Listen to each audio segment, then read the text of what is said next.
It's Monday, you buckets, and welcome to Governor Nation. So, here at Governor Nation, we want to do something nice for everybody for each day of the week. And today was my day, but you know, I thought since it's my first day with you guys, I was gonna give you something special. Stonecutter. There once was a stonecutter, and he worked for a merchant. He went into the merchant's house and they were having a party. He looked at the merchant and was like, man, they have this awesome life. I really wish I could be the merchant. I'm sure he's so powerful. And to his surprise, he became the merchant. As a merchant, he had all this fun just spending money and gathering all the jewelry he could, until one day he saw an official pass and everybody bowed down for the official. It's like, wow, man, I wonder how great it would be to have the power of the official. And to his surprise, he became the official. As he was the official, he realized that the sun made everybody bow down to their knees as well and hide in their houses. Wow, I wish I could have the power of the sun.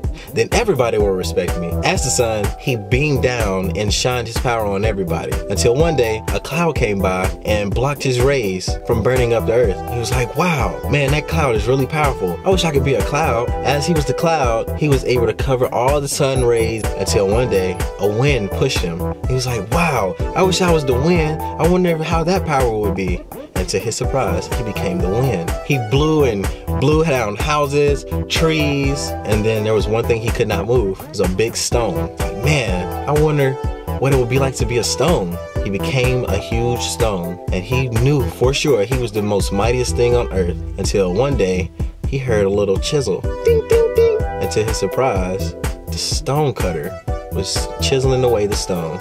I said all that to say that you are perfect, and that's my gift to you. Have a great Monday, you buckets.